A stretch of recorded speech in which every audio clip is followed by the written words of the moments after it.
The summer was ending, and with it, the nights got only colder.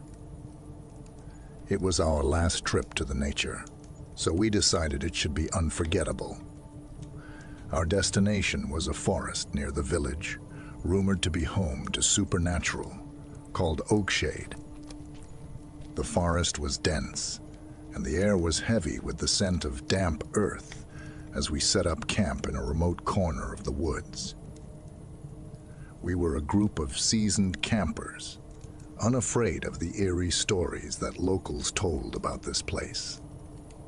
They spoke of ancient curses that hung over these woods that would break the toughest and bravest of souls. But our determination was unwavered, and we moved forward with confidence. As night descended upon our camp, the towering trees loomed like silent sentinels. The forest seemed to hold its breath, waiting. We gathered around the campfire and shared stories of horror, the feeble light barely pushing back the encroaching darkness. I couldn't help but feel a twinge of fear as I watched the shadowy shapes of the trees moving in the flickering light.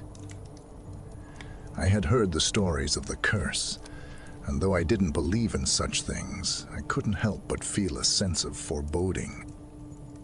The forest was unusually silent at night. Crackling of the fire was the only sound accompanying our tales of dread, until the faint, mournful cry of a baby broke through.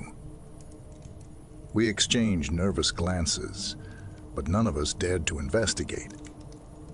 The cries grew louder and more desperate, echoing through the trees and seeming to come from all directions. Panic set in as we realized that the cries were drawing closer, as if some malevolent force was heading straight for us. Then, just beyond the reach of the campfire's light, we saw her. A woman, dressed in tattered clothes, her hair matted and unkempt. Her hands were clasped around a small bundle, which she held against her chest. Her eyes were glassy and hollow, yet they seemed to move with intent as they stared directly at us. It was as if she were a phantom from some tragedy that had occurred in these woods long ago. She approached our camp slowly, but without hesitation, her eyes never leaving us. The cries of the baby became louder and more intense with each passing second, until it filled the air with a hauntingly eerie sound. The woman's lips moved, but no words emerged from them. None of us could hear what she was saying, but the fear etched on her face was unmistakable. She extended her arms towards us, offering the bundle cradled in her hands. A wave of sheer terror ripped through us when we caught sight of what she was holding in her arms. It wasn't an ordinary baby. No. The baby was pale, its skin almost translucent. Its eyes were blacker than the night sky, like black pits of nothingness that could very well swallow the world. Its gaze filled with intent to cause suffering. The sound of its cries cut like sharp blades, like something not belonging in this realm. Its screams echoed like 1,000 tortured souls. We could feel the darkness seeping out of it, as though an evil itself took form of a child. We recoiled at the sight of the grotesque infant, its cries filling us with a terror that none of us had felt before. We stumbled back, our hearts racing as we struggled to comprehend what was happening.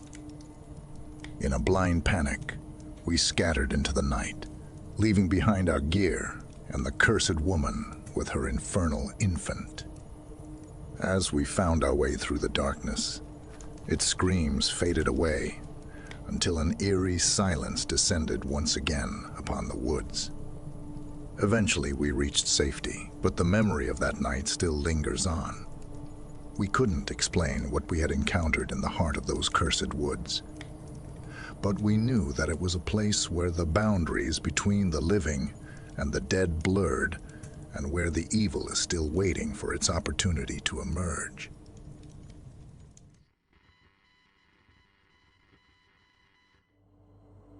In the heart of the suffocating, shadowy forest where ancient legends murmured about a curse that had woven itself into the very roots of time, there lurked a tale as ancient and sinister as the gnarled trees themselves.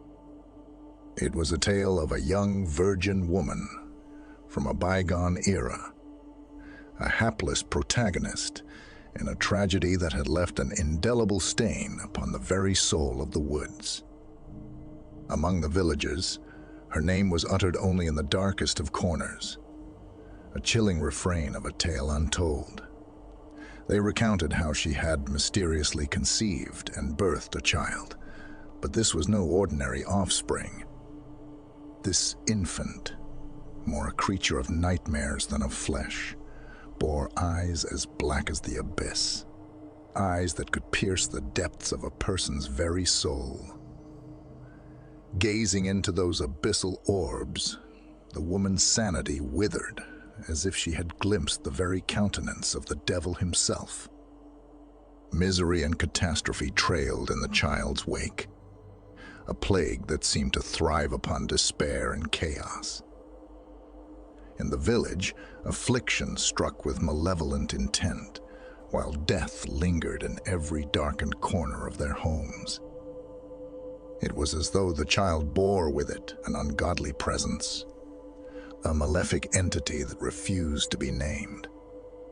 Consumed by desperation and tormented by her own offspring, the woman sought to rid herself of the wretched child, convinced it was the poisonous seed of their misfortune. She accosted strangers in the streets and ventured into the eerie woods, offering the child to anyone who would accept the sinister bundle into their arms. Yet, those who beheld the child were seized by an icy, bone-deep dread, fleeing in terror from its eerie aura.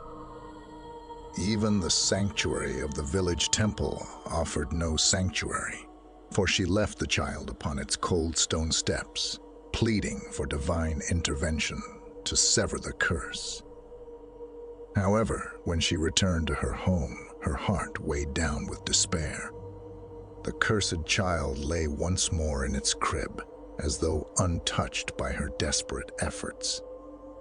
With each futile attempt to rid herself of this unholy burden, her desperation grew, and in her deepest despair, she came to a heart-stopping revelation. There existed but a single gruesome solution to shatter the chains of the curse. With a heart heavy as stone and tears streaming like mournful rivers, she journeyed deep into the accursed forest. Under the shroud of twisted trees and creeping shadows, she committed the unthinkable, extinguishing the child's unholy existence.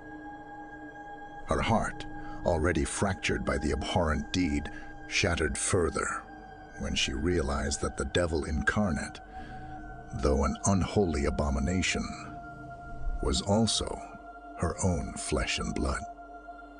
As her tears mingled with the inky shadows of the forest floor, her own life drained away, leaving her to perish in solitude within the desolate wilderness. Yet, the devil within the child remained unvanquished, its vengeance swift and merciless. It cursed her in turn, chaining her ethereal essence to the woods that had borne witness to her vile act. Since that fateful day, her tormented spirit has wandered the forest, a restless phantom, forever branded by the malevolent curse.